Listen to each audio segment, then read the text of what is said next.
예. 목사님이 저보다 키가 좀 이렇게 크시니까 기시니까 이 강단 좀 치시고. 할렐루야.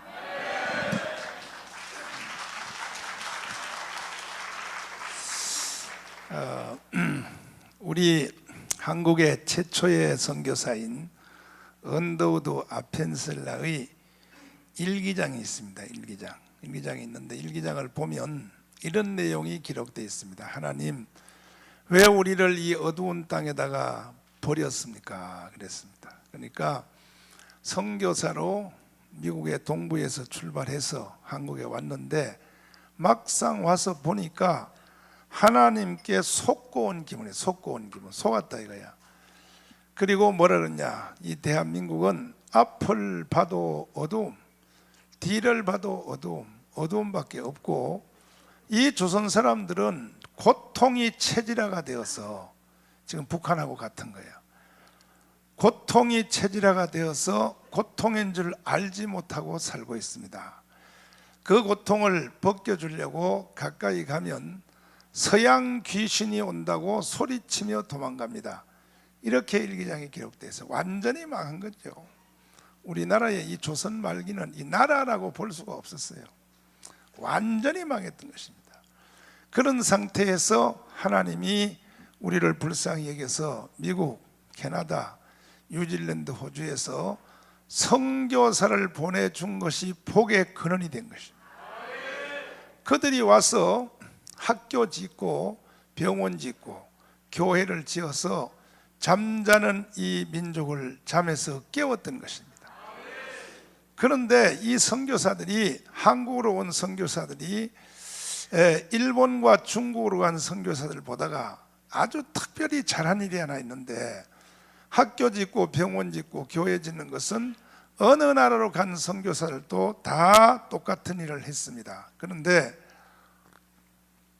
한국으로 온 선교사들은 우리 건국 초대 대통령인 이승만 대통령을 미국으로 데려가서 조지 워싱턴 대학 그리고 하버드 대학에서 석사를 받게 하고 프리스턴 대학에서 박사를 받게 했습니다. 그래서 아이비리그 그 대학에서 공부를 시켰습니다. 선교사들이. 그 이승만 대통령이 처음에 미국 가서 공부할 때는 정치가 되려고 간 것이 아니고 목사 되려고 갔습니다. 목사. 그래서 공부하는 중에 그 공부하는 많은 과목들이 신학을 공부했습니다. 이승만 대통령은. 그런데 신학을 공부해서 목사가 되려고 하다 보니까 일이 너무 적게 보이는 거야. 만약에 그때 이승만 대통령이 미국 가서 목사가 돼서 한국으로 왔으면, 내가 지금 짐작하건대 영락교회, 서울에 영락교회와 거의 라이벌 되는 그런 큰 교회 하나를 이루는데 아마 기여했지 않겠나, 그걸로 끝났을 것입니다. 근데 기도하는 중에 도저히 이게 교회 하나 세워서는 나라 문제가 해결 안 된다 해서 대한민국 전체를 목회하려고, 대통령을 하려고 방향을 바꾼 것입니다. 그래서 미국에서 공부하는 중에 대한민국을 배에다가 잉태했습니다. 잉태. 네 가지로. 첫째는 자유민주주의, 둘째는 자유시장경제, 그리고 한미동맹, 그리고 특별히 우리 교회는 감사한 것이 기독교 입국론이라고 하는, 이게 대한민국의 4대 기둥입니다. 한번 따라서 합니다. 자유민주주의, 자유시장경제, 다시 한미동맹. 그보다가 세 가지보다 더 중요한 게 뭐냐, 기독교 입국론입니다. 기독교 입국론. 할렐루야. 그래서 잉태해서 1945년 4월 와서 10월 16일 날 한국에 들어와서 3년 동안의 나라를 준비하여 1948년 8월 15일 날 미국에서 잉태한 애를 한국 와서 낳았어요. 그것이 바로 대한민국입니다. 할렐루야. 북한은 똑같이 한국처럼 이게 해방을 맞이했으나 김일성이가 들어와서 우리가 자유민주주의 할 때 북한은 공산주의 했죠. 우리는 시장 경제할 때 걔들은 사회 통제 경제를 했습니다. 우리는 한미동맹, 미국을 친구로 삼고 살 때 이 북한 아들은 중국, 거제 나라인 중국을 친구로 삼는 조중동맹을 했습니다. 우리는 기독교 입국론을 선택했을 때 걔들은 주체사상을 종교로 만들어서 주체사상 종교를 만들어서 똑같은 70년을 살았는데 우리 대한민국은 세계에서 10위권의 나라로 성장을 했습니다. 할렐루야. 그러나 북한은 똑같은 70년을 지났는데 세계에서 거지 나라가 됐습니다. 그러면 모든 경쟁은 다 끝난 거예요. 다 끝난 거예요. 더 이상 무슨 임상실험할 필요 없어요. 그럼에도 불구하고 이 대한민국에 이 주사파라고 하는 이 나쁜 놈들, 그리고 이 문재인 씨가 나타나서 지금 대한민국을 해체하고 북한에다가 나라를 갖다 바치려고 하는 의도가 확실히 드러났습니다. 이 문재인 대통령은 평창 동계올림픽에서 우리나라의 간첩의 왕인 신영복이라고 있습니다. 신영복. 이건 간첩 중에 간첩입니다. 이 신영복을 내가 가장 존경하는 사상가라고 말했는데 여러분 직접 한번 들어보시기 바랍니다. 문재인이가 뭐라고 떠들었는지. 제가 존경하는 한국의 사상가 신영복 선생은 제가 존경하는 한국의 사상가 신영복 선생은 제가 존경하는 한국의 사상가 신영복 선생은 이것도 미국의 부통령 펜스 부통령을 앞에다가 갖다 앉혀놓고 일본의 아베를 앞에다 앉혀놓고 그리고 북한의 김영남이라고 하는 그 자식 또 김정은의 여동생 김여정 그 기집애를 앞에다 앉혀놓고요 펜스 대통령을 향하여 개망신을 시켜버렸습니다. 도대체가 이 문재인이가 이게 본정신이 아니에요. 본정신이 여기서 이 사건 하나로 사실은 한미동맹은 깨진 것입니다. 왜? 이게 무슨 얘기입니까? 이후에 또 문재인 씨는 무슨 일을 했냐? 서독의 간첩 윤희상의 묘지에 갔다가 간첩의 묘지에다가 자기 부인을 보내서 거기다가 참배를 시키고 그리고 또 6.25 때 6.25 때 말이야 대한민국의 국군들을 살해시킨 6월 6일 현충일 날 바로 5천 명의 그 전사자들을 뒤에다가 딱 앉혀놓고 모셔놓고 거기다 대놓고 뭐라 그랬냐 6.25 3대 전범 김원봉을 국군 유공자라고 떠들어대고 이 문재인은요 간첩이에요. 간첩. 그냥 간첩을 동조하는 자가 아니라 문재인 자신이 간첩이라니까요. 그래서 이제 자기의 그 신념을 확실히 실천하려고 결국은 공산주의자, 사회주의자 이 조국을 법무부 장관으로 임명했는데 조국 그 지금 여기 나왔는데 한번 들어보실래요? 이 조국이가 청문회 할 때 김진태 의원한테 뭐라고 떠들었는가 이 자식이. 맞습니다. 지금도 우리가 사회주의의 그런 정책들은 충분히 받아들일 수 있다 생각합니다. 옛날에 사회주의자였다. 또 그런 사회주의적인 정책이 필요하다. 전향을 했습니까? 그 단어에 대해서는 답을 드리지 않는 게 맞는 것 같습니다. 전향을 했습니까? 그 단어에 대해서는 답을 드리지 않는 게 맞는 것 같습니다. 자, 전향했냐고 물었더니 나는 답할 수 없다. 그럼 뭐냐? 조국이 쓴 그 논문, 석사학위 논문을 보니까 소비에트 연방의 형민사상에 대한 연구라고 이렇게 되어 있습니다. 내용을 쭉 제가 다 읽어보니까 결국 한마디로 뭐냐? 대한민국을 공산주의화 시킨다 이 말이에요. 거기다 또 한국교회란이 나와 있어요. 교회에 대해서 보니까 한국 교회는 없애버려야 된다 이렇게 돼 있어요 논문에. 근데 이런 자식을 법무장관으로 임명을 해서 이 문재인 씨는 대한민국을 완전히 공산주의로 굳히려고 시도하다가 여러분들이 광화문 광장에 다 뛰어나와서 우리가 계속되는 국민대회를 통하여 강력하게 저항하니까 여기에 태클에 걸려서 조국을 드디어 포기를 한 것입니다. 여러분, 토요일마다 이 광화문 광장에 오신 여러분들을 감사를 드리고 그 여러분들의 적은 수고가 지금 대한민국을 살리고 있는 것입니다. 그러면 그만둬야 될 거 아니에요 이제? 그런데 그렇지 않아요.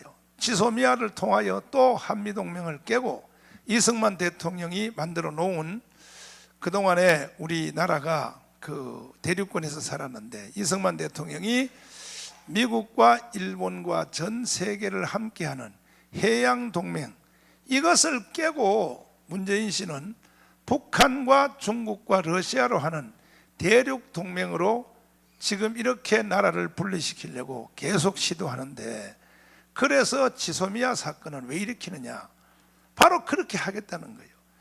미국하고 국교도 단교하고 일본하고도 국교 단교하고 그리고 중국하고 러시아에 붙어 살겠다 이거예요. 북한하고.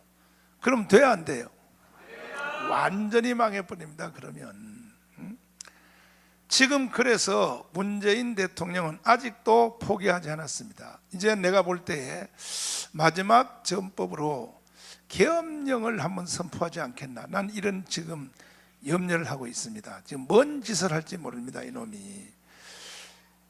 우리가 보면요, 문재인만큼 북한에 충성하는 사람이 없어요. 충성을 다 하고 있다고요. 뭐 별짓 다 하잖아요. 미국 모르게 막 석탄도 사오고 석유화학 제품도 저 배로 싣고 와서 공해에서 미국의 인공위성이 다 보는지도 모르고, 그리고 그 북한 배에다 막 옮겨 싣고 정상회담하러 갈 때 말이야, 차가 8대 올라갔는데 내려올 때는 3대밖에 안 내려왔어. 그러면 그 차에 그 뒤에 있는 그 엄청난 그 컨테이너에 뭘 싣고 갔냐 이게 모르죠, 뭐 싣고 갔는지. 그러나 과거의 정상회담의 경우에 보면, 그 김대중이나 또 노무현 경우에 보면 북한은요 현찰 안 갖다 주면요 정상회담을 한 적이 없어요 지금까지. 얼마나 웃기냐 하면 김대중 때 정상회담을 한다고 해서 다 이제 박지원을 통해 가지고 싱가포르 은행에 가서 북한으로 돈을 붙이게 했는데, 이게 뭔가 은행이 잘못돼서 하루가 늦었거든. 하루가 늦었다고 세상에 정상회담 다 잡아놓은 거 여러분 기억하십니까? 김대중이가 북한 가는 거요, 북한 애들이 정상회담 하루 연기했다고. 하루 오늘 하기로 했는데 오지 말라는 거야. 왜냐하면 돈이 도착 안 됐다고. 결국은 그 돈이 도착되고 나서 그 다음날 하루 연기해서 갔다니까요. 그 정도로 북한은 돈 안 갖다 주면 정상회담 안 한 것이 과거의 전략이라면, 이번에 문재인 씨가 평양 가서 정상회담인가 뭔가 개 나발인지 뭐 한때 돈 안 갖다 줬다고 볼 수가 없는 거야. 과거의 경우를 보면. 이렇게 충성을 다하는 이 문재인에게 북한은 감사하다고 해야 될 거 아니야. 근데 감사는 고사하고 뭐라 그러냐, 쌀문 뭐라고요? 여러분 다 아시네. 뭐 오지랖을 떤다, 뭐 별욕을 다 하거든요 문재인한테. 그 우리 상식으로는 이해가 안 돼요. 왜? 저렇게 북한을 위하여 충성을 다하는 사람한테 왜 저렇게 욕을 하냐? 욕하는 이유가 있어요. 북한이 왜 그러냐? 나는 여기서 수일기를 딱 해보니까 나는 이러한 예측을 할 수 있습니다.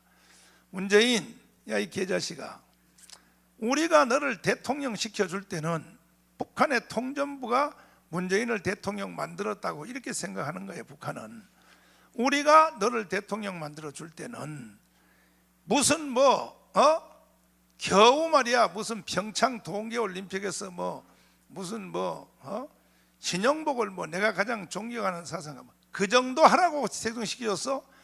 빨리 국화를 해체하고 항복 선언하고 빨리 계엄령을 선포하여 오늘부터 우리는 해체하고 북한으로 나라를 갖다 바친다. 이 항복 선언을 빨리 하라고 시켜줬더니 이 자식아, 너 왜 미국 눈치만 살살 보고 자꾸 시간을 끄는 거야? 이거야 이거. 이거에 대한 불만이란 말이에요. 이거에 대한 불만. 그럼 어떻게 하겠습니까? 지금 이런 상태에서 우리 민족은요, 여러 면에서 이스라엘과 함께 뛰어난 민족적 기질을 가지고 있어요. 그런데 한 가지 약점이 뭐냐? 이 우리 민족은 큰 약점 하나가 뭐냐? 나라가 망할 때까지는요 가만히 있어요. 이 나라는. 그 나라가 또 망하면 그때 뭐 3.1 독립운동한다 뭐한다 또 막 떠들어요. 우리나라 이게 습관이야, 습관. 임진왜란이 그랬고, 임진왜란 또 봐요.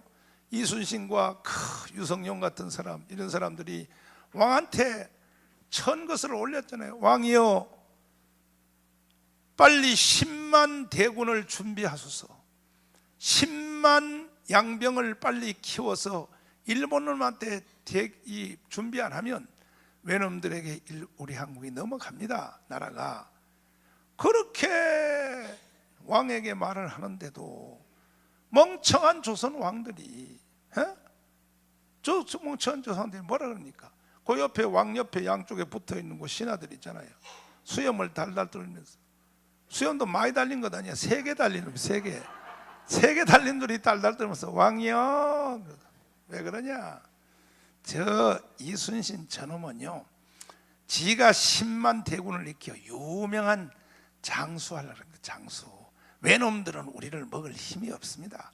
외놈들이 오면 대나무를 깎아가지고 있다가 부산 앞바다에서 콕 찌르면 바닷속으로 쏙 내려갑니다. 그러니까 이 멍청한 조선 왕이 그렇지 그렇사옵나이다 달달달달달달. 그러다가 일본 애들이요, 무슨 뭐 대나무를 가져와? 일본 애들이 조총을 가지고 총을 가지고 오니까 우리나라의 왕이요, 저 한경도까지 도망가면서, 한경도까지. 기가 막히죠. 병자호란도 마찬가지야. 그러니까 이 또 6.25 때도 마찬가지요. T-34 전차가 여기에 불광동, 파주는 이미 먹었고 불광동으로 들어오는데 3일 만에 동대문 야구장에서 야구하고 있었다니까요. 우리 백성들이. 그게 멍청한 거예요, 멍청해. 하루는 중앙대학교를 설립한 그 이명신 권사님이라고 해서 신앙이 좋은 이 권사님이 이승만하고 친구인데, 하루는 동대문 시장에 그 장을 보러 갔더니 막 거기 저 북한에서 내려오는 상인들이, 그때만 해도 이 38선이 완전히 막힌 게 아니고 저녁에 돈을 주면 요 산길을 따라서 북한하고 왔다 갔다 하는 그 초창기 현상이에요. 그런데 이제 북한하고 이 동대문 시장하고 다니는 상인들이 있었단 말이에요. 상인들이 말하기를 머지않아서 전쟁 난다, 전쟁. 북한에 가봐라, 벌써 T-34 전차가 저 동해로부터 서해까지 다 공격 명령만 기다린다 그러니까. 그러니까 이명신 권사님이 이승만 대통령 친구니까 가서, 이 영감아, 대통령이 돼서 지금 뭐 하는 거야? 백성들도 다 아는데 말이야, 지금 북한이 지금 전쟁하려고 T-34 전체가 다 준비됐다는데 지금 뭐 하냐 그러니까. 그래? 그러면 제병덕 육군참모총장 들어와, 청와대로. 총장, 아니 저 민간인들이 다 전쟁 난다고 난리인데 왜 총장은 왜 나한테 보고를 하지 않나? 그때 최병덕이가 예, 알았어, 다시 찾아서 보고하겠습니다. 그런데 며칠 후에 보고 올라왔는데 뭐라고 왔냐? 대통령님, 대통령 각하, 북한이 만약에 한국을 전쟁 일으키면 우리가 역습을 하여 점심은 평양 가서 먹고 저녁은 압록강 가서 먹습니다. 북한이 덤비기만 하면 바로 역습해서 북한을 없애버립니다. 그 이승만 대통령이 그렇지, 그러면 그렇지. 그래서 이명신을 불렀어요. 할멈 들어와. 쓸데없는 소리 듣고 다니고 앉았어. 지금 내가 축군 참모총장 불러서 물어보니까 뭐 전쟁 나면 뭐 점심을 평양 가서 먹는다는데 왜 할머니 이상한 소리 듣고 다니니까 하도 답답하니까 이명신 권사님이 자기 개인 군대를 만들었어요. 개인 군대, 일개 소대를 돈을 주고 청년들을 선발해서 개인 군대를 만들어서 북한에다가 침투를 시켰어. 북한 가서 북한 애들이 전쟁하는지 한번 알아봐라. 그래서 이명신한테 돈을 받은 이 개인 군대가 북한을 들어가서 수색대가 가서 갔다 오서 하는 말이 끝났습니다. 이 나라 끝났습니다. 이미 벌써 T-34 전차가 38선에 쫙 서 있는데 공격 명령만 기다립니다. 그래서 이명신이가 다시 버선발로 청와대에 들어가서 이승만을 잡고 흔들면서 이 영감아, 북한이 지금 공격하려고 지금 준비를 다 했다는데 왜 대통령이 돼서 그것도 모르냐. 그러다가 1950년 6월 25일 새벽 4시에 북한이 전면적인 남침을 할 때에, 아마 모르겠네요. 파주 이거는 하루 만에 무려서 하루 만에 무려서 하루, 문산 파주 하루, 서울이 3일 만에 넘어졌단 말이에요. 서울이. 그러니까 우리나라는요, 보면 망할 때까지는 가만히 있어요. 근데 내 주장은 뭐냐? 좋아요. 지나간 과거는 어떻게 했는지 모르지만은 이번에 한 번만큼은 망하기 전에 우리가 이 나라를 지키자는 거예요. 동의하십니까?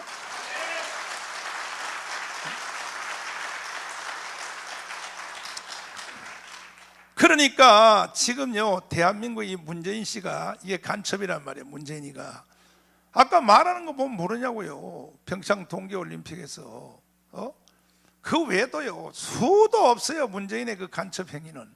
한번 보세요. 전 세계 어느 나라의 대통령이 국민에게 보고도 안 하고 자기 비서한테 말 안 하고 언론한테 말하고 새벽에 혼자 일어나 가지고 여기 휴전선에 가서 판문점에 가서 김정은하고 둘이 새벽에 뭔 소리를 했는지, 새벽에 말이야. 그런 정상회담하는 나라가 있어 없어요? 이거 간첩이지, 간첩. 그리고 돌아와서 나중에 뭐 머쓱하니까 오후에 와서 뭐 국민 여러분, 내가 뭐 심각한 일이 있어서 김정은을 만나고 왔습니다. 이런 개지를 떨고 앉아서 이 자식이 말이야. 그런데도 국민들이 가만히 있는 거예요. 지금 국민들이 지금 멍청해서 가만히 있는 거예요. 멍하고 있는 거예요 지금. 그래서 내가 6월 8일 날 내가 아침에 일어나서 하루는 기도를 하는데, 나는 이제 빨갱이들이 나를 고발해 가지고 작년에 내가 감옥을 2달을 갔다 왔어요. 뭐 큰 죄가 아니고 내가 교회에서 문자 메시지를 많이 보내요. 어떨 때는 문자 메시지 한 건을 얼마나치 보내요? 1억 원어치를 보내요. 한 건을.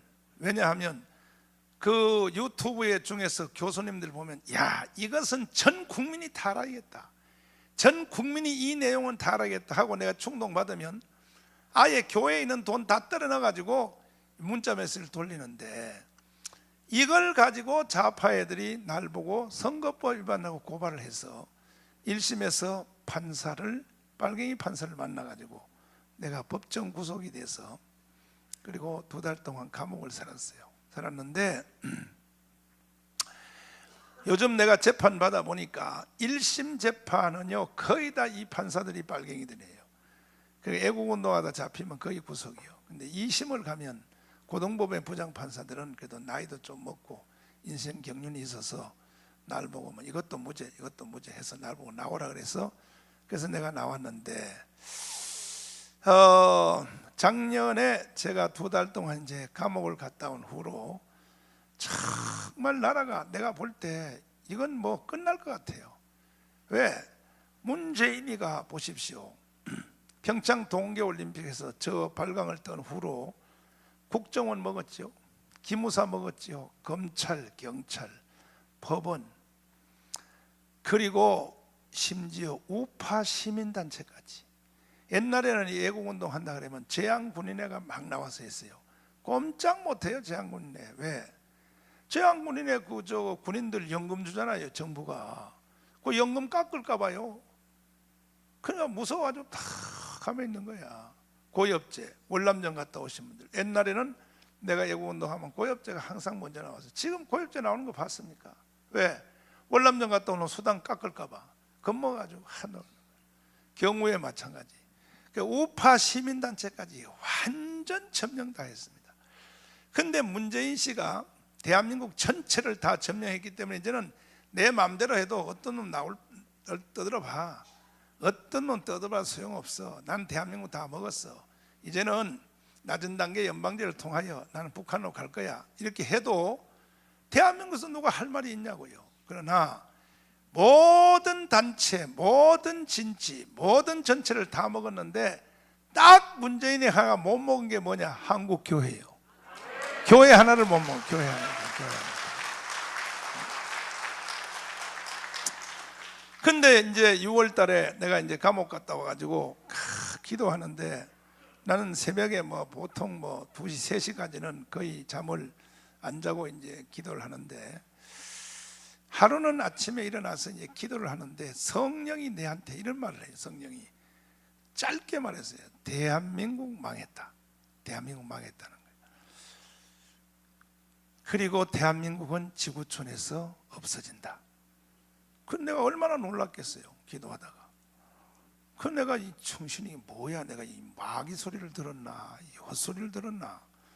그래서 내가 확인을 하기 시작했습니다. 목사가 기도하다가 영적인 어떤 충동을 받는 것이 그것만 또 다 사실이라 그러면 신비주의자에 또 속할까 봐 현재 상태를 맞는지 해서 우리 교회에 나오는 전문가들에게 한번 물어봤어요. 첫째, 이충근 박사님이라고 국제정치학 잘 하시는 그 유튜브, 그분이 지금 우리 교회를 3년째 나오는데, 그래서 이 박사님, 내가 기도하다가 성령이 대한민국 망했다는데 그게 사실인가 하니까 뭐 대답하는데 오래도 안 걸렸어. 망했습니다. 왜 망했습니까? 한미동맹이 다 깨지는데, 한미동맹이 깨질 것이다가 아니고 이미 끝났다는 거야. 한미동맹. 이 한미동맹이 깨졌다. 그럼 나라 끝났다 이거야. 그리고 또 그 신원식 장군이라고 있어요. 그분에게 또 물어보니까 대한민국에 끝났대. 왜? 국군이 무장 해제했다는 거예요. 무장 해제. 지금 전쟁 나면 여기 전방에 있는 군인들이 총을 쏠까 의심스럽다는 거야. 계속 북한에 대하여 북한은 적이 아니라 형제의 나라다, 이렇게 가르쳐 놔가지고 전쟁 나도 총을 과연 쏘느냐 이거야. GP, 전방에 있는 GP 그 다 허물었죠. 여러분 또 가까이 사니까 여기에 한강에 철책 뜯어서 안 뜯었어요? 다 뜯어버렸죠 지금요. 그래서 무장 해제가 됐고, 그뿐 아니라 지금 그 신원식 장군의 말에 의하면 이 문재인이가 평양 가서 이거는 완전히 나라 팔아먹고 온 겁니다. 왜 그러냐면 뭐 NLL 이거는 말할 것도 없지만 휴전선 안에 바깥에 여기서 비행기를 못 떠도록 만들어놨어요. 전쟁을 하려면 최소한 3일 전에 적들의 군인들이 움직임을 살펴보고, 쟤들이 드디어 전쟁하려고 하는구나, 이걸 3일 전에 최소한 알아야 전쟁을 방어할 수 있다는 거죠. 그걸 알려면 우리나라의 저 휴전선, 이 파주 같은데 여 위에 눈에는 보이지도 않지만 저 눈에도 안 보여. 하도 높이 뜨니까.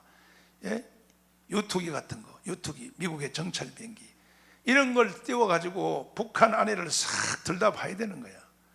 들다봐야 되는데, 내가 어떤 목사님 그 아들이 미국에서 이제 공부하면서 미국에서 낳은 아들이 있는데, 그 미국에서 태어나니까 미국 시민권이죠. 근데 얘가 한국 군대를 안 가고 미국 군대를 갔어요. 미국 시민권이니까. 그 미국 군대를 지망해가지고 주한미군으로 왔어요. 목사님 아들이야. 근데 얘가 임무가 뭐냐 그랬더니, 저 평택에서 지하방카에서 유투기가, 여기 지금 한국에서 파주 쪽에 여기 가까운데 여기서 높이 뜬 유투기가 북한을 들여다보면서 전달해주는 그 영상을 판독하는 거예요. 자기가 판독하는 거기에 부서에 있다는 거예요. 지하실에 방카에 있는데, 그래서 내가 물어봤어. 얼만큼 보이냐 그랬더니, 목사님 이 휴전선에요 새 날아가는 것도 다 보인다 그래. 새 한 마리 날아가는 것도 다 보인대요. 걔가 하는 말이 나한테. 근데 걔가 나중에 이제 결혼을 하는데 보니까요, 야, 결혼도 마음대로 못하게, 미국 얘가 이제 그 정보부대에 있으니까 결혼하려고 하는 신부의 친척 육촌까지 조사를 다 하더라고. 그리고 신부 마누라 될 사람이 친척 조사 다 해가지고 거기서 무슨 뭐 6.25 때 북한에 넘어간 놈이냐, 한국에서 뭐 주사파한 놈이 있냐, 이거 다 뒤져가지고 나중에 미국 정부가 결혼해도 좋다 이렇게 사인을 받고 결혼을 하더라고요. 보니까 미국은 정보 관리를 이렇게 철저히 한단 말이에요. 그런데 이번에 문재인이가 저 평양 가서 뭔 짓을 했습니까? 한국에 아무리 좋은 최첨단 비행기가 미국에서 미국 평택에 오산 비행장에 있으면 뭐하냐 말이에요. 비행기를 못 뜨도록 협정하고 왔다고요. 그러니까 문재인은요, 간첩이요, 간첩. 저놈을 저 자리에 계속 뒀다가요 100% 대한민국 없어집니다. 그리고 또 최강 장관님이라고 국민연금관리공단 이사장 하신 분인데 내가 물어봤어요. 나 기도하는데 성령이 대한민국 망했다는데 어떠냐 그랬더니 망했습니다. 왜? 전 세계 경제학 이론에 없는 무슨 소득 주도 경제 성장, 이거는 인류 역사상 한 번도 어느 나라도 써본 적도 없고 UN 보고서에서 어떤 그 경제 연구소가 보고서를 올릴 때 한 번 딱 언급한 거 외에는. 그럼 내가 하는 말이 그랬어요. 장관님, 그러면 그 소득 주도 경제 성장이 전 세계에서 한 번도 안 썼기 때문에 문재인이가 혹시 특허낸 거 아닙니까? 네, 그렇게 물어봐서 거꾸로. 그랬더니 목사님, 아이고 참, 목사님은 그런 말을 합니까? 아니 그렇죠, 한 번도 안 썼으니까 이거 문재인이가 기발하게 생각해서 이 정부가 특허낸 거 아니냐 이거예요. 그랬더니 하는 말이, 목사님, 유럽에 있는 경제학자, 미국에 있는 그 아이비리그 경제학자들은 뭐 손발을 묶어놨습니까? 그 사람들이 소득 주도 경제 성장 이론을 몰라서 안 쓰는 것이 아닙니다. 이 정책을 쓰면 100% 1000% 망하기 때문에 인간으로서는 이 정책을 써서는 안 될 것으로 아예 경제학에서는 덮어놓은 것입니다. 그런데 문재인이가 왜 써요? 그랬더니 그러니까 또라이죠 이 자식이. 그럼 왜 문재인은 이렇게 나라를 망가뜨리고 할까? 왜 그럴까? 이것도 내가 가만히 술기를 해보니까요, 이거 외에는 내가 해석이 불가능해요. 자, 이 상태에서 통일이 돼버리면 북한 아들이 한국에 확 들어올 거 아니에요? 뭐 전쟁을 해서 들어오는지 오면 바로 속았던 걸 알죠. 남조선은 거지 나라요, 그래서 남조선에서 학생들이 데모할 때 말이야, 막 영상을 북한에서 보여주면서 그냥 우리 저 학생들이 보면 다 그 청바지 입을 때 무릎을 빵꾸 난 거 있잖아요. 빵꾸. 또 엉덩이 또 떨어진 거 있잖아요. 이걸 막 보여주면서 남조선 애들은 바지도 하나 없어서 다 무릎을 빵꾸 난 걸 입고 다닌다. 그래가지고 된 애들이 한국에 왔다가 보니까 이야, 대한민국 이렇게 잘 사네? 이래버리면 북한 아들이 한국 왔다가도 우리가 그동안 속았다, 이렇게 될 것 아니겠습니까? 그래서 지금 문재인이가 한국을 망가뜨려 가지고 북한하고 사는 수준을 비슷하게 맞춰야 되는 거예요. 이 나라를 망가뜨려서. 나는 그렇게밖에 해석이 안 되는 거예요. 저 본정신이 아니단 말이야. 이해되십니까? 그 외에도 이제 보세요. 자, 4대강 보를 왜 해체하냐, 이재호 장관한테 물어봤어요. 나라 망했다는 거예요. 왜? 나는 4대강 하나 정도는 그거는 4대강 보 하나 해체한다고 나라가 망하기까지 하겠나? 야, 그게 아니더라고요. 내가 공부해 보니까 이 4대강이요, 이게 원래 처음 만들 때는 이게 김대중이가 만들려고 시도했대요. 김대중 대통령 때. 왜? 1년에 태풍이 5개씩 오니까 보통 경제적 그 손실이 5조씩 날아간대요. 사람은 130명 가까이가 죽고 1년에 말이죠, 태풍이 지나가니까. 그러니까 김대중이가 안 되겠다, 전 세계 강들이 다 보로 돼 있으니까 우리도 보를 막아서 사람의 인명피해를 줄이고 1년에 5조의 돈을 우리가 방어를 하자. 예산을 뽑아오니까 80조를 뽑아. 80조. 김대중이가 다 필요하지만 도저히 지금 우리의 힘으로 못하겠다, 연기. 노무현이가 대통령 돼가지고 노무현도 이 4대강을 막으려고, 보를 막으려고 예산 뽑아내니까 50조를 뽑아왔다는 거예요. 아직은 힘들다. 그러다가 이명박이가 대통령 됐네. 이명박은요 뽑아오라 할 필요가 없어요. 왜? 지가 빠꼼이야. 현대건설 사장을 했기 때문에 훤하게 다 하는 거예요. 아, 요거 건설회사가 몇 프로 마진 먹지? 몇 프로 먹지? 너무 잘하니까 그거 다 중간 마진 빼버리고 최소의 돈을 가지고 건설한테 주면서 이거 해 하니까 22조에 완성한 거예요. 22조. 이명박이가 천재예요, 천재. 건설의 천재. 그래가지고 4대강 그 보를 막은 뒤에 이명박이가 22조로 끝냈는데 막은 뒤에 여러분 홍수 났다는 말 들어봤어요? 안 들었죠? 태풍이 와서 사람 죽었다는 말 들어봤어요? 없잖아요.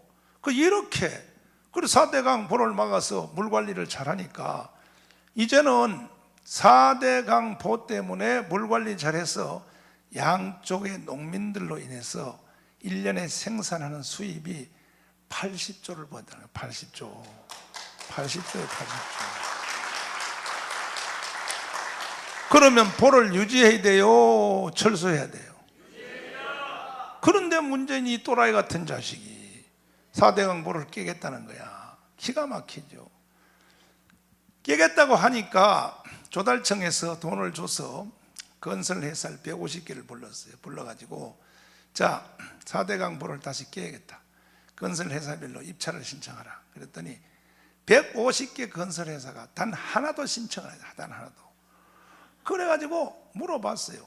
아니 당신들 말이야 정부공사는 현찰인데 뭐 고속도로나 뭐 다리발 놓거나 하면 막 서로 하려고 경제부가 대가리 터지도록 하면서 아니 왜 4대강 보 해체하는 건 당신들이 왜 신청서를 안 쓰느냐 그랬더니 그 건설회사가 하는 말이 우리는 안 합니다.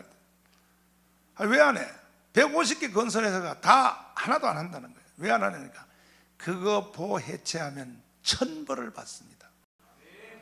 돈 버는 것도 중요하지만 하늘의 벌을 받습니다. 그 다음에 또 왜 안 하느냐 그랬더니 다시 또 했어. 2차로 다시 또 건설회사 모아가지고 두 번째 또 했다. 그런데도 하나도 신청 안 하는 거예요. 보를 해체할 건설회사가 없는 거예요. 난 그 말을 듣고 한국 사람들이 참 타락을 해도 그래도 제일 밑바닥은 남아있구나 사람들이. 그 하는 말이 또 뭐라 그러냐. 그 만약에 정부가 돈 많이 준다고 그 보를 해체하면 농민들이 가만히 있겠습니까? 농민들이 망한데 그래서 와가지고 말이야 포크레인 위에 올라타고 자살해서 3명 죽어버리면 우리 건설회사 망해버리는데 우리가 왜 그런 짓을 합니까? 또 만약에 보를 또 해체해 놓으면 정부가 바뀌면 또 건설 또 새로 하라 그럴 텐데 그리고 또 새로운 정부가 바뀌어서 이게 정권이 바뀌어버리면 그때 보 해체한 놈들 나와 적폐청산 깜빵 다 집어넣어. 그럴 텐데 우리가 뭐하러 그 공사를 하냐 이거야. 그러면 이제 그만둬야 돼요? 계속 해야 돼요? 그만둬야지? 아직도 저 발광 떨고 앉았어요. 문재인이가 아직도 4대강 보를 해체하려고. 그 중에서 제일 먼저 그러면 꼭 보를 해체해야 된다고 한다면 양쪽 농민들 중에서 특별히 제일 먼저 있는 공주보 있죠. 거기에 세종시는 공주보 거기 있는 양쪽 농민들이 그러면 보를 해체하기 전에 물부터 한번 빼보자. 수문을 열고 물을 쫙 빼보고 그래서 물을 다 뺀 뒤에도 더 나은지 한번 그것도 해보고 보를 헐어야지. 그래가지고 세종보에 물을 쫙 빼버렸어요. 쫙 뺐단 말이야. 딱 빼보니까 어떤 일이 생겼냐.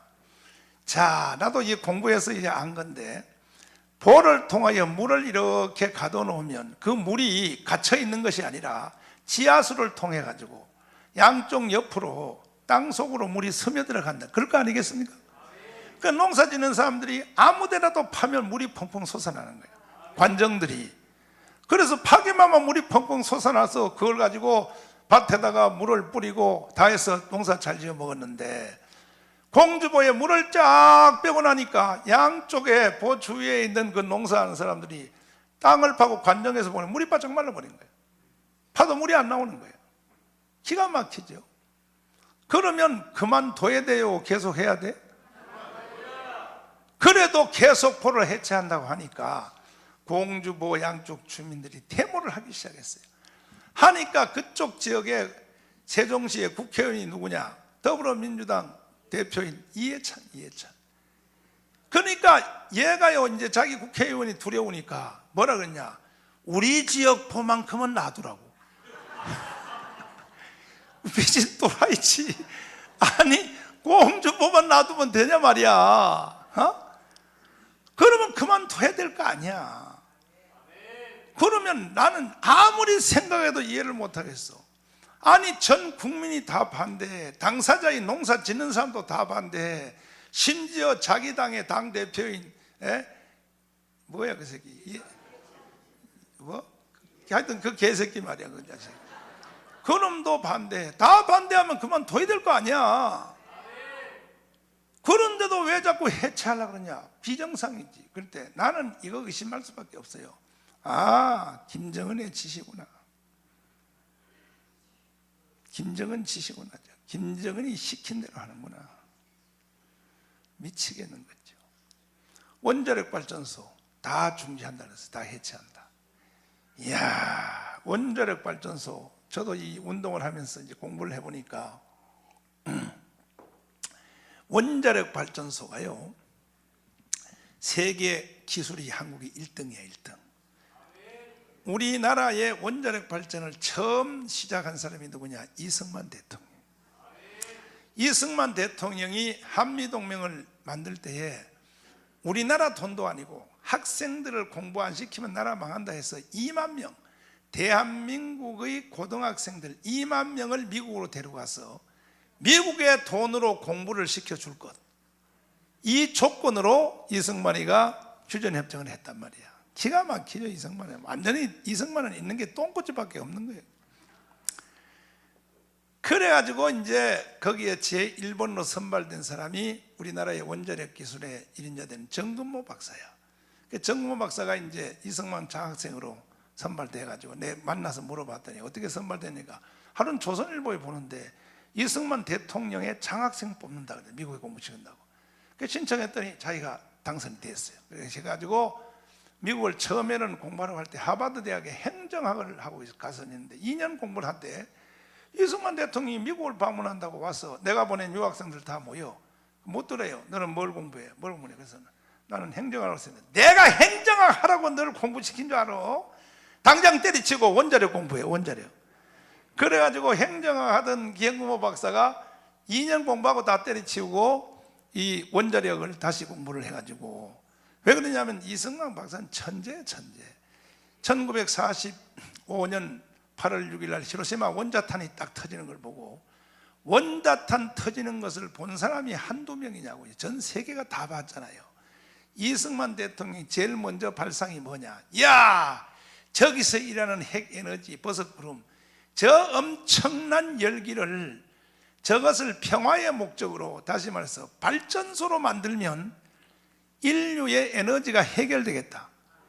이승만이가 생각했다면 생각. 이해가 돼요? 아니 원자탄 터진 걸 가지고 이걸 핵발전소로 만든다는 걸 그래가지고 정근모 학생을 미국으로 보내서 원자력 발전소를 연구를 하게 해서 우리나라가 쥐뿔도 없는 나라가요. 1960년대 초에 세계 원자탄의 에너지를 평화 목적으로 원자력 발전소로 만드는 처음 연구기구가 발족할 때 정근모 박사가 거기에 창단 멤버가 됐어요. 쥐뿔도 없는 나라가.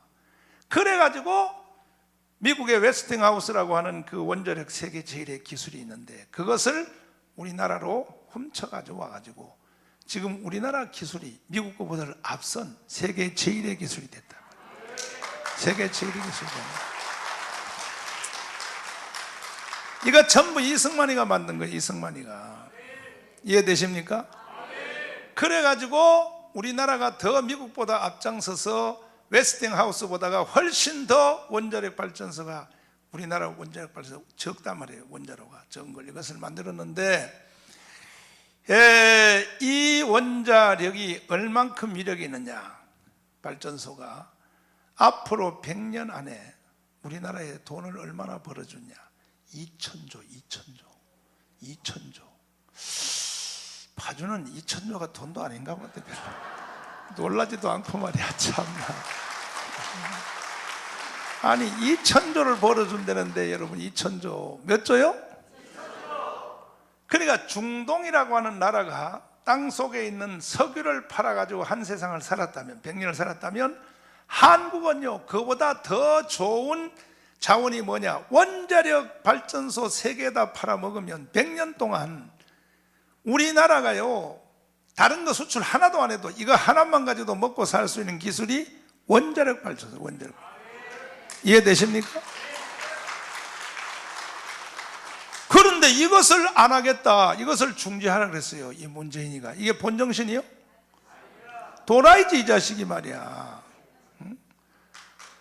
정신 미쳤지, 이 자식 미쳤어.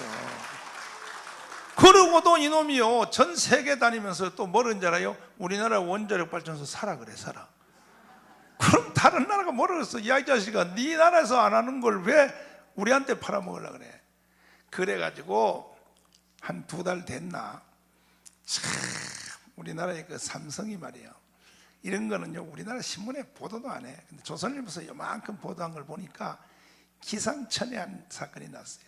이 삼성이 사우디를 가가지고 신도시 건설에 대한 프로젝트를 했어요. 여기 일산처럼 분당처럼 사우디 가서 했단 말이에요. 했는데 신도시를 만들려면 에너지가 있어야 될 거 아니야. 근데 자기 나라에 있는 석유를 퍼가지고 그걸로 발전소를 만들어 쓰려니까 그것도 오래 못 쓴다는 거 다 알죠. 밑에 석유가 고갈날 걸. 그래서 이걸 해결하는 방법을 할 수 없다. 세계 제1의 기술인 한국의 이 원자력 발전을 세워야 된다 해가지고 사우디가 원자력 발전소를요 15기를 계약을 했어요.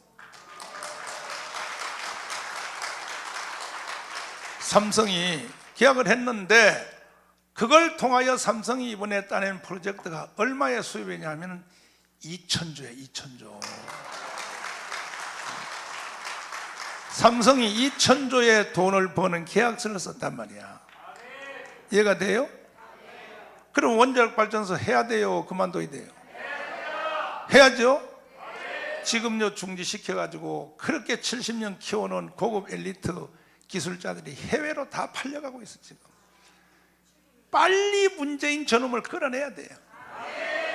빨리 끌어내야 돼요. 그래서 문재인이가 중지시킨 모든 4대강 전체를요 전부 다 무효화시켜서 빨리빨리 대한민국이 다시 따라가야 한국이 살 수 있다, 이 얘기죠. 이해되십니까? 그러니까 삼성이 지금 2,000조를 때리니까 지금 LG하고 SK가 눈이 바짝 질러가지고요, 야 우리도 한 건 하자 해서 지금 탄자 붙은 나라에 막 붙고 있어요. 뭐 키르기스탄, 파키스탄, 뭔 탄 붙어가지고 삼성한테 안 뺏기려고 이제 붙어가지고 대형 지금 신도시 사업을 하면서 거기도 에너지는 전부 원자력 들어가야 된단 말이에요. 그런데 한국에서 원자력을 다 집어치워 버렸으니 이걸 어쩌면 좋냐 이거야, 이걸. 내킨 겸해요. 지금 어떤 청와대에 들어가 있는 내 잘 아는 사람이 하나 있는데, 그분의 말에 의하면 차라리 내킨 겸해 최초로 세계의 원자력 발전소를 처음 만든 미국의 회사 웨스팅하우스, 이게 지금 부도가 나가지고 일본 사람한테 팔렸어요. 근데 일본이 그걸 해보니까 또 안 돼서 다시 팔려고 내놨다는 거야. 그게 돈이요 5조밖에 안 돼. 그거 빨리 우리가 사버려야 돼. 빨리 사버려야 돼요. 그걸 사버리면요 그 기술은 쓸 거 없지만 그게 노하우하고 전 세계 신용도가 있기 때문에 이제는 전 세계 원자력 발전소 지을 나라는 그 회사만 우리가 사버리면 대한민국밖에 없는 거야, 대한민국. 할렐루야. 이야, 그래서 나는요 가슴이 지금 끓는 것 같아요. 하루라도 빨리 저 새끼를 끌어내야 돼. 저놈을 저다리 둬서는 안 되겠다 이거야.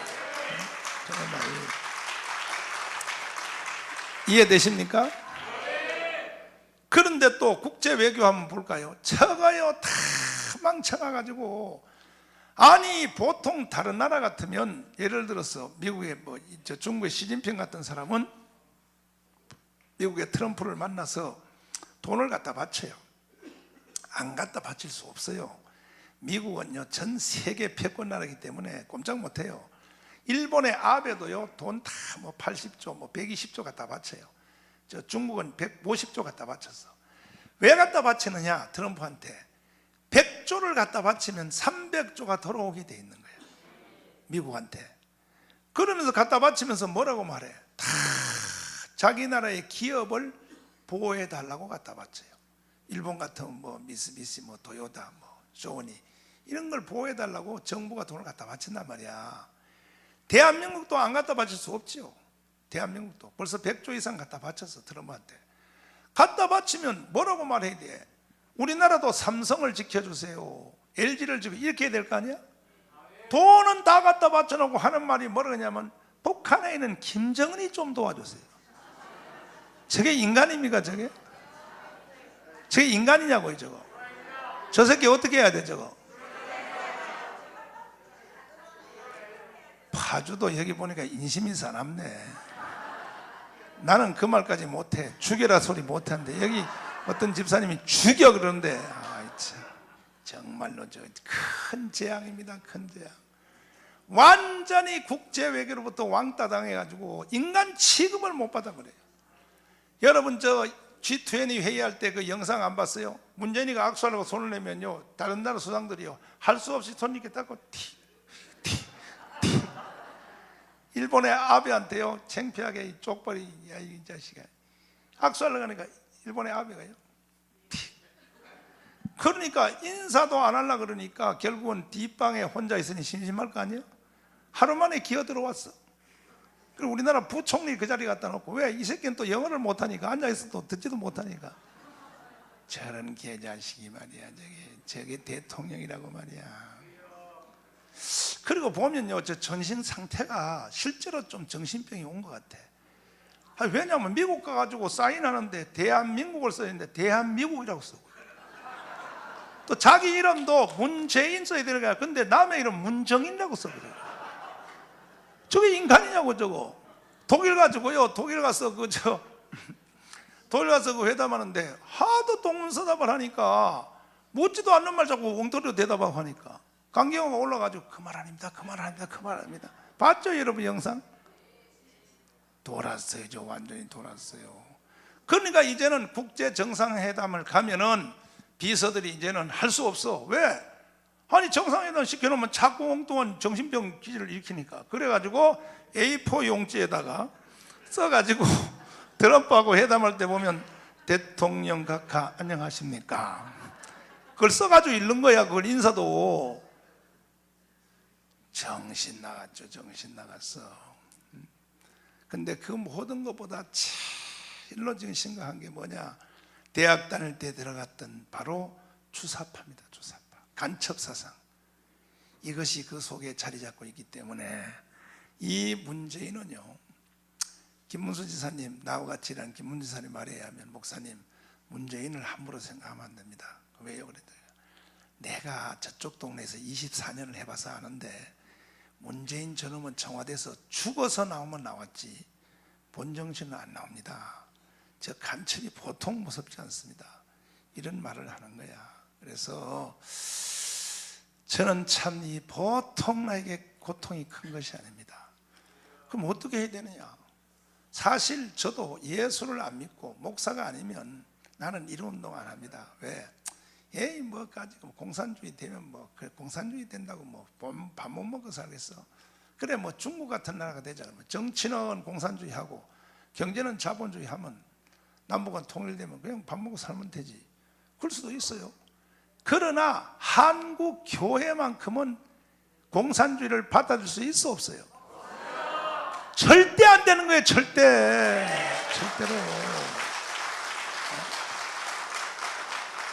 그런데도 교회 안에서 이 목사 새끼들이 말이야, 이 자식들이 말이야, 교회 붙잡고 밥 처먹고 살라고 이 자식들이 말이야, 나쁜 놈의 자식들이 말이야.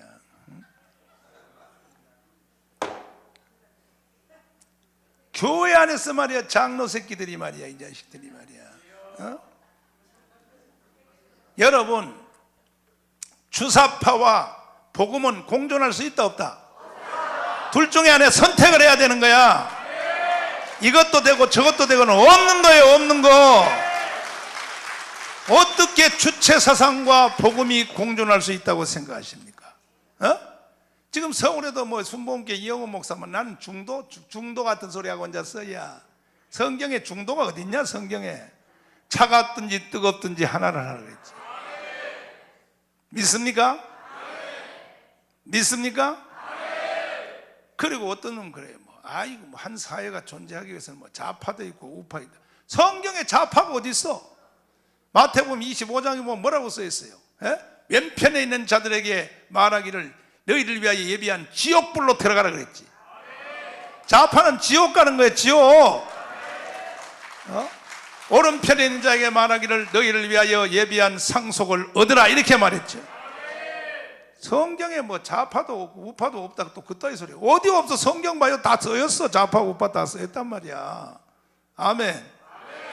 이번에 우리 이 기회에 가짜 기독교인들은 다 내쫓아버려요. 이게 10%인데 교회 안에 10%거든요. 좌파 애들이. 그 10% 때문에 목사님들이요 겁먹어가지고요 설교하다가 여러분 국가를 위해서 기도합시다 해놓고 그쪽에 눈치 한번 살짝 보고. 왜? 그 집사 새끼가 대가리 숙이나 안 숙이나 보려고요. 여러분 우리나라가 어려워졌습니다 하고 또 이쪽에 한번 쳐다보고. 그럴 거 없어요. 다 내쫓아버려야 돼. 성경에 내쫓으란 말도 분명하게 쓰였어요. 하갈과 이스마엘은 내 아들 이삭과 함께 유업을 받을 자가 받을 수 없으니 내어 쫓으라 그랬어요. 갈라디아서에 보면 내쫓으라 그래서 내쫓으라고. 교회는요 전도도 해야지만 내쫓는 기술도 배워야 되는 거예요. 정확한 세례의 과정을 박수 쳐요. 박수 쳐.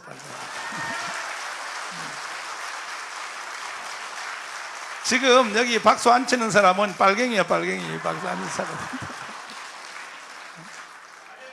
우리도 인민공화국이다. 무조건 박수 쳐야 돼. 박수 치기 싫어도 물개 박수 막 치나 말이야. 물개 싫어. 정신 나가지고 말이야. 정신 나가지고. 교회가 뭔지도 모르고 떠들고 난리야. 절대로 여러분, 자 우리가 보십시오. 신사참배한 걸 가지고 얼마나 욕하냐고요. 아이고 옛날에 말이야 목사들이 말이야 그 일제시대 때 말이야 예수님을 부인하고 신사참배를 해. 1938년도에 평양에서 장례교회에서 이루어진 총회, 대한예수교 장로회 총회에서 27회 총회란 말이에요. 총회에서 신사참배를 결의한 목사들이 몇 프로인지 아세요? 95%예요. 95%. 일본 헌병들이 장총을 차고 벽에다 붙어서 쫙 또 붙어서 회의하러 해서 일본 헌병들이 장총을 쫙 메고 붙어 있으니까 그러니까 이 목사들이 눌려가지고 일본 헌병들이 딱 지키고 있으니까 그래서 결의한 게 뭐냐 이렇게 결의했어요. 신사참배 결의. 신사참배는 국민을 위해 생각하고 한다. 천황한테 먼저 우상숭배하는 거죠. 그 다음에 주기철 제명, 손양원 제명. 근데 주기철을 제명할 때 보면은 제목이 뭐냐면 지금도 그대로 쓰여 있거든. 그 회의록이 주기철 제목에 대한 그 제의 이름이 이렇게 되어 있어요. 목사 주기철은 일신상의 안위를 위하여 교회와 성도를 버리고 감옥에서 편안히 놀고 있다. 이게 바로 주기철을 제명한 대한예수교 장로회 목사들의 총회에서 바로 회의한 회의록입니다. 참 기가 막히죠. 그 따위를 해놓고도 해방 후에 말이야 한국에 와가지고 말이야 목사한다고 떠들고 말이야. 바로 그놈들이 누구냐면 한국의 최고의 기관 중에 하나인 나는 지금 한기총 대표회장인데 25대 NCC라고. NCC 이거 완전히 좌파 단체인데 이놈들이 바로 그들의 바로 후손들이 후손. 그들의 후손입니다. 기가 막히죠. 우리는 용서할 수 없습니다. 할렐루야. 내가 한기총 25대 대표회장이 되어서 이제 올 1월 달에 지나간 1월 달에 딱 들어와 보니까 한기총 정관을 내가 살펴봤어. 이게 뭐 하는 단체인가? 내가 대표회장인가 봤더니 어떤 일이 있었냐 하면은 영락교회 담임 목사인 당회장인 한경직 목사님 들어봤죠? 대단하시죠? 그분은 원래 북한의 한경도에서 태어났어요. 태어났는데 해방이 딱 되니까 해방이 됐단 말이야. 1945년 8월 6일 날 히로시마 원자탄이 팡 터졌죠. 3일 후에 나가사키에 팡 터졌죠. 터지니까 36년 없었던 나라가 갑자기 해방이 된 거예요. 대한민국이 해방이 됐는데 북한에는 김일성이가 딱 들어오는 거야. 김일성이가 들어오니까 그 김일성 이놈의 자식이 북한을 먹으려고 일단은 기독교부터 먼저 장악을 해야겠다 해서 자기 외삼촌 강양욱을 앞에 세워가지고, 가짜 목사죠, 강양욱 목사를 앞세워가지고 뭔 짓을 했냐. 강양욱을 앞세워가지고 그 당시에 북한에서 최고의 목사인 붕사 김익두 목사를 딱 유혹을 한 거예요. 김익두 목사는요, 말라 빠진 그러한 붕사가 아니었어요. 신령한 붕사예요. 기도하면 안전뱅이가 벌떡벌떡 일어났어요. 그런 위대한 김익두 목사님을 유혹을 해가지고 결국 김익두 목사님이 북한에서 최고의 붕사인데 이분이 걸려 들어가가지고 세상에 김일성의 손을 잡고 북한 전역을 다니면서 이 김일성 장군은 하나님이 보내주신 위대한 민족의 지도자라고 이렇게 강연을 하고 다녔어요. 이 김익두 목사가. 이걸 보고 젊은 목사인 한경직 목사가 뭐라고?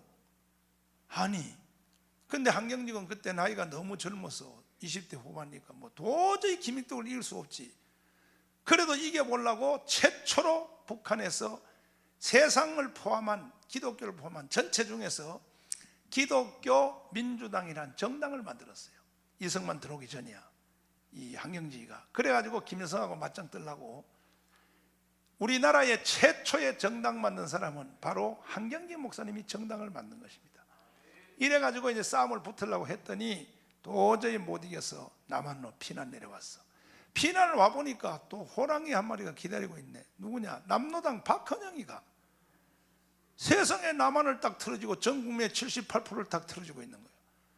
그러니까 이제는 또 도망갈 데 없어. 제주도로 가자니 거기는 김달삼이가 있고 또 이덕구가 있고 전국이 다 빨갱이로 다 이제 다 덮쳐버린 거야. 그때 이 한경직이가 결단 내린 거야. 야, 이제는 도망갈 데도 없다. 목숨 걸고 싸우자. 그래가지고 자기하고 함께 피난 내려온 영락교회 장로님 오제도 장로님을 시켜서 박헌영 저놈을 잡아라.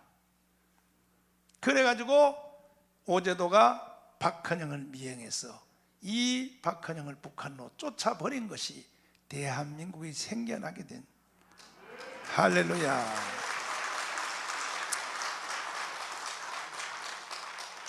그 후에 이제 이승만 대통령이 딱 들어오니까, 들어와서 이승만 대통령이 10월 16일 날 들어와서 11월 23일 날 기자회견을 하는데 뭐라고 하느냐. 나는 내 조국 대한민국을 성경 위에다 세울 것이다. 할렐루야. 아멘, 아멘. 그리고 나는 우리 조국 대한민국의 헌법을 성경으로 만들 것이다. 이걸 보고 한경직 목사님이 아 그래?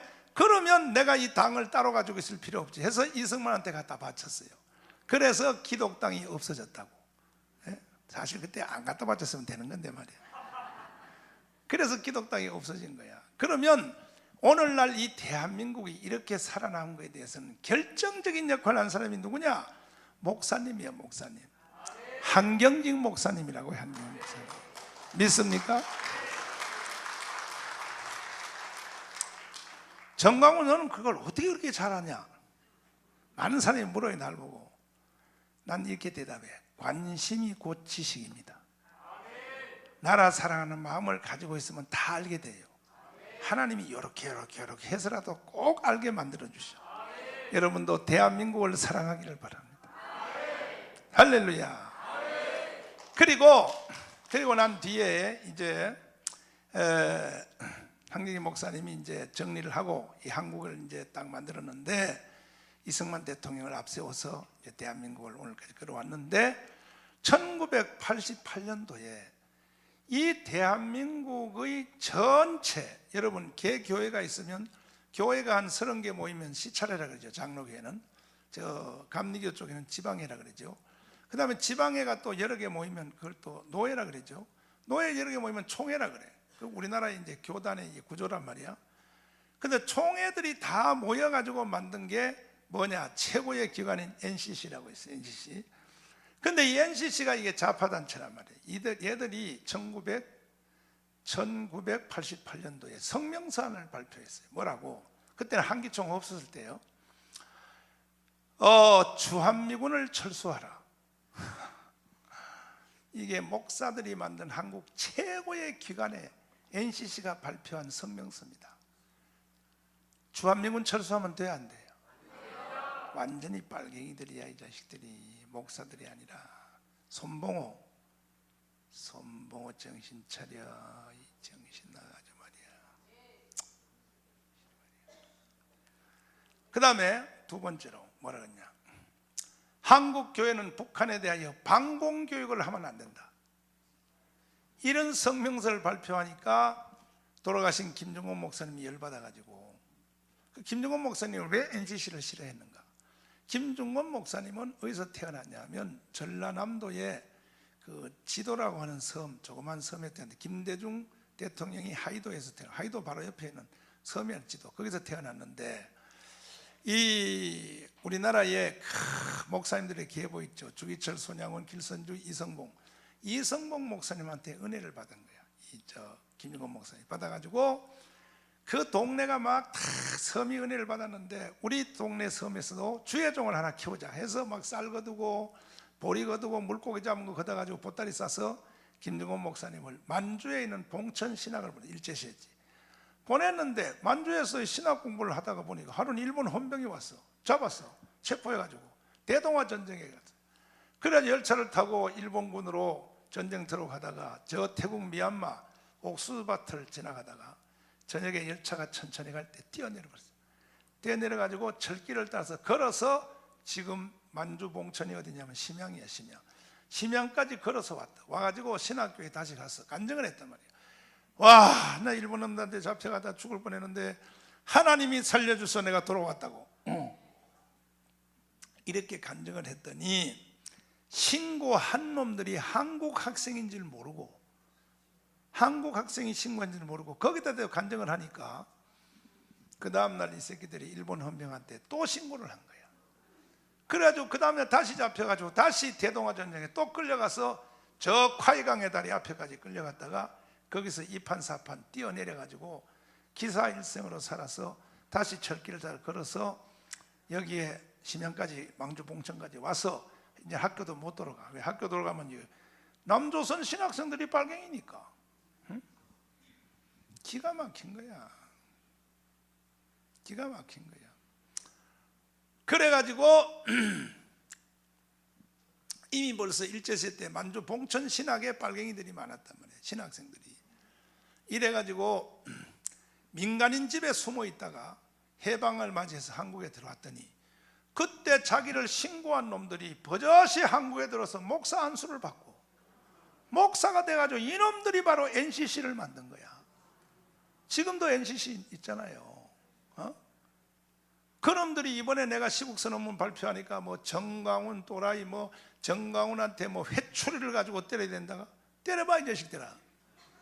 내가 회초리 받아가서 니들 콧구멍을 내다 두서버리자. 미친놈의 자식들이 어디라고 떠들고 난리야. 이 자식들. 그래가지고 이제 김정원 목사님이 화가 나가지고, 저 새끼들 가짜인데 말이야. 신학교 다닐 때부터 빨갱이들인데 저놈들이 말이야 목사 안수를 받고 떠들어. 있는 찰나에 주한미군 철수하라. 그리고 또 한국 교회는 북한에 공산교육을 하면 안 된다. 이 말을 딱 듣고 김정원 목사님이 열받아가지고 한경희 목사님 찾아가서, 목사님 한국교회 망했습니다. 한국의 최고의 권한이 NCC가 저런 발광을 딴다니까. 한경희 목사님이 열받아가지고 다 걷어치워. 제 NCC 다 해체해. 그리고 새로운 기구를 만들어서 해서 만든 게 1989년도 한기총을 만든 거예요. 한기총을. 이 한기총은 왜 만들어졌느냐 하면, 정관에 보면 공산주의로부터 나라와 교회를 지키는 것, 이것이 한기총의 임무로 되어 있어요. 임무로. 그럼 내가 25대 대표회장이 되어서 들어가서 보니까 내용이 그렇게 되어 있다면, 나는 한기총 대표회장을 사명을 다하기 위해서 나는 빨갱이하고 싸워있죠. 그래서 내가 시국선언문을 발표하게 됐단 말이에요. 할렐루야.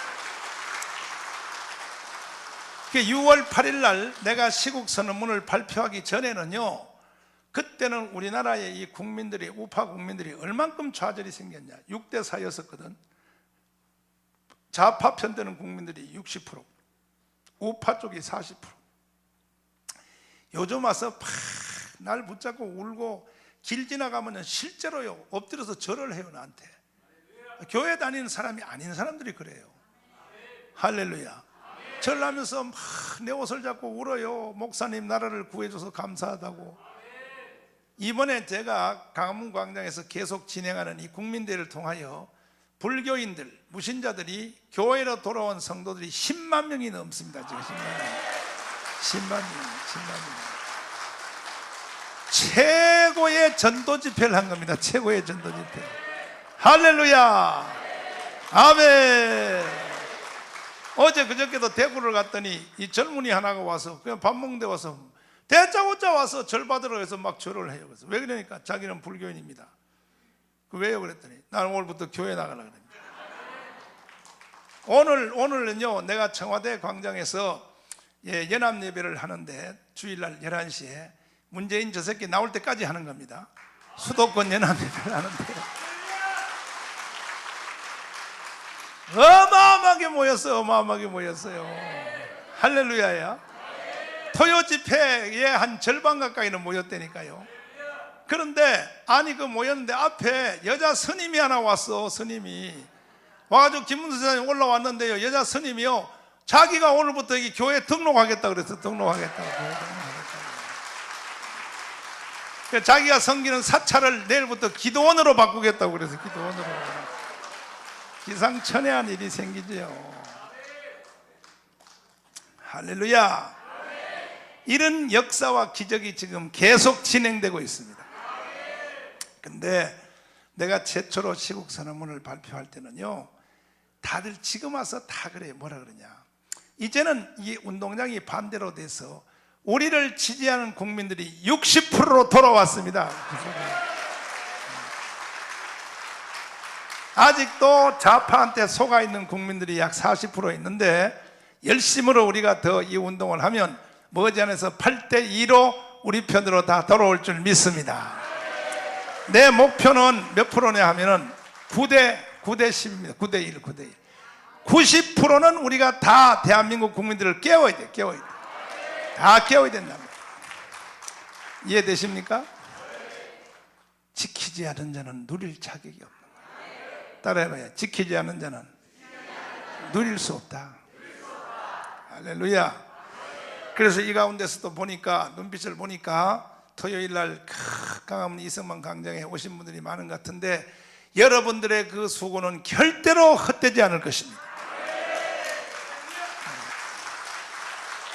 문재인이 내려올 때까지 여러분이 꼭 토요일 날은 습관처럼 강화문으로 나와야 됩니다. 믿습니까? 이제는요, 문재인도 바짝 쫄았어요. 지금 겁먹어가지고 이제 거의 다 됐어. 꼭지가 곧 떨어질라 그래. 이제 지금 보면 텔레비에 보면 눈빛이죠, 멍청해졌어요. 해졌고 지금 두 방 졌거든. 조국이 날라갔지, 어제 그저께 지소미아 날라갔지. 그러니까 이제는 안 되는 거야. 왜? 기독교한테 걸려가지고 안 되는 거야. 조금만 더 열심히 밀어 제키면 우리는 예수왕국 복음 통일 이루어낼 수 있습니다. 근데 이 역사적인 도도히 흐르는 이 흐름에서 혹시 한국교회 목사님들, 이 방송을 보신 목사님들, 성도들 중에 당신들이 여기서 못하고 양 사이에 끼워서 이 눈치 보고 저 눈치 보고 했다가는 머지않아 이 게임은 끝나요. 제일 길어봤자 내년 4월 15일이면 끝나요. 내년 4월 총선에서 모든 게 끝나게 돼 있어요. 그때 가면 당신들 어떻게 할 생각이야? 그때 정상적 성도들이 목사님에게 물으면, 목사님 그때 우리 교회는 뭐 했어요? 그때 나 눈치 보고 있었지. 그럼 집사님 뭐라 그랬어? 나가 이 개새끼야. 너 우리 교회에서 나가. 너 설교 안 들어. 너 같은 새끼 설교 안 들어. 개망신 당할 날이 멀지 않아 오니까 빨리 목사님들은 회개하시고 빨리 그동안에 못한 일 더블로 해요. 더블로. 맞잖아요? 신사 참배한 목사들 개망신당하는 건 저리 가랍니다. 한번 두고 보세요. 신사 참배한 걸 가지고 손가락질해? 에이, 이거 목사들이 왜 그때 신사 참배하고 내 개지랄이야? 지금 니들이 그 짓을 하고 있잖아. 지금 문재인 줄 빠는 놈들은 신사 참배하는 것보다 더 나쁜 놈들이요. 맞죠?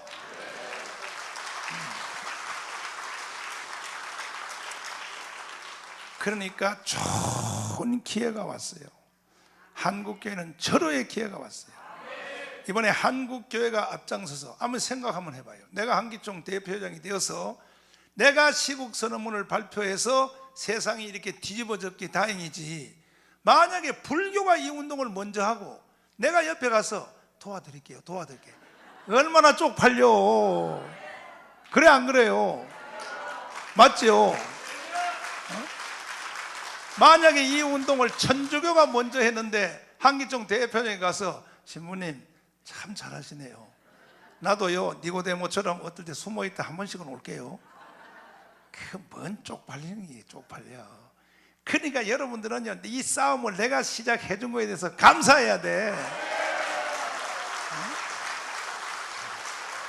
하나님의 영광이 임했어요. 아니, 이승만 광장에서 우리 토요일마다 집회할 때 너무 교회만 주도로 간다 이 소리 또 안 들으려고 할 수 없이 구색을 맞추기 위해서 내가 스님들을 앞에 몇 사람 세워 봤죠? 근데 그 스님들, 웅천 스님 그 기회사 시키면요 항상 제일 먼저 뭐라냐, 할렐루야 뭐지? 할렐루야. 그거 봐요, 스님들이 다 요즘은 할렐루야 스님이 돼가지고 자기 별명이 할렐루야 스님 됐다. 오늘은 아예 스님 자체가, 여자 스님 자체가 아예 교적을 교회로 옮겼다니까. 지금 기상천외한 일이 일어나고 있어요. 기상천외한 일이. 할렐루야. 놀라운 역사가 일어나고 있습니다. 조금만 더 밀어 제낍시다. 믿습니까? 문재인이가 지금 머지않아 이제 청와대에서 나올 수밖에 없어요. 그래서 내 목표가 어느 날 저 토요일 날 집회에 1000만 명이 한 자리에 꼭 모여야 됩니다. 왜 그러냐 하면은 1000만 명이 모이면 우리는 헌법 위에의 권위를 가질 수 있어요. 4.19를요 절대로 처벌 못했습니다. 왜? 4.19는 혁명이니까. 그때 나라가 무너졌을 때는 학생들이 나라를 바로 세웠다. 5.16 때는 무너졌을 때 군인들이 바로 세웠다고. 그 4.19, 5.16 일으킨 사람들을 처벌했나요? 못해요. 왜? 헌법 위에의 권위가 있으니까. 이게 혁명의 위력인 것입니다. 이번에 우리가 이승만 광장에서 이루어진 이 혁명은 이름이 학생도 아니고 군인도 아니고 이번에 이름은 국민혁명입니다. 국민들이 일어나서 혁명을 진행하고 있는 거예요. 네. 할렐루야. 그것도 세상의 어떤 뭐 교수, 세상의 시민단체장이 아니라 한기총 대표회장이 모든 국민 이 혁명의 의장이 되었으니 얼마나 감사하냐 말이야. 얼마나. 내 방명이 치기에 따라 다 달라지는데 이제 어느 날 내가 열받으면 그렇게 오늘부터 예수 안 믿는 사람은 다 깜빵을 보낸다. 땅땅땅 땅땅땅. 느부갓네살 왕처럼 다니엘의 하나님을 섬기지 않는 자는 그 몸을 쪼갤 것이요. 성경에 있잖아, 성경에. 자, 그래서 절호의 기회가 왔어요. 예수왕국 복음 통일할 수 있는 절호의 기회가 왔답니다. 한번 해보실래요? 진짜요? 옆 사람 다 손잡고 자, 우리 한번 해봅시다. 할렐루야. 자, 그러면 이제 여러분 1000만 명이 저 이승만 광장에 모일 수 있도록 토요일 날은 무조건 어디로 와야 돼요? 가족별로 도시락 싸들고 김밥 싸가지고 소풍 오면 되잖아. 소풍. 알았죠? 와서 소리 한번 지르고 또 욕 한마디 하고 문재인 이 개자식아 뒤질 놈의 새끼야 또 한번 소리 지르고 하면 병 다 나요. 내적 치유가 다 일어나. 내적 치유가. 아멘. 근데 아직도 기독교인들 중에 이 사실을 모르는 사람이 너무 많아요. 너무 많아서 어떤 병은 죽기 전까지 통증이 안 오는 병이 있단 말이에요. 어떤 권사님이 암이 왔네. 병원에 갔다가 3달밖에 못 산다 그랬어. 그 장로님이 먹고 살기 바쁘고 애새끼 키우다 보니까 자기 부인 권사님한테 잘해준 거 하면 없는 거야. 그래서 3달밖에 못 산다 하니 눈물로 서로 늙은 부부가 껴안고 이제 마지막으로 떠나는 3달 동안 간호원 내가 직접 해야겠다 해서 장로님이 옆에 붙어가지고 간호를 하는데 간호하기가 힘들거든. 그게 지루하단 말이에요. 몸 아픈 사람보다 더 힘들어 간호하기가. 그러니까 이제 장로님이 이참에 에이 나도 한번 건강검진 해보자. 선생님 여기 내 마누라 지키는데 지루하니까 나도 한번 검사에 피 뽑고 했더니 그 다음날 결과가 나오는데 뭐냐면 당신은 먼저 죽어. 내가 왜 먼저 죽어요? 허허. 그래가지고요 권사님 부인은 3달 만에 죽었고 장로님은 2달 만에 죽어버렸어. 그 어떤 병은 통증이 와도 현상이 안 나타난단 말이에요. 이 나라가 망하는 게 똑같은 거예요. 국가가 망하기 전까지는요 이게 모르는 거예요 사람들이. 그러니까 제가 여러분들 와서 이렇게 깨우쳐 드릴 테니까 전파를 만나는 직장에서 시장터에서 만나면 다 이 사실을 가르쳐줘야 돼. 따라해요. 문재인은 간첩이다. 국가를 해산하고 북한에다가 갖다 바치려 한다. 틀림없어요. 틀림없어요. 문재인이가 계속 저렇게 밀어제껴도 안 되면 지금 정부 예산을 60조를 편성해놨어. 60조 뭐냐?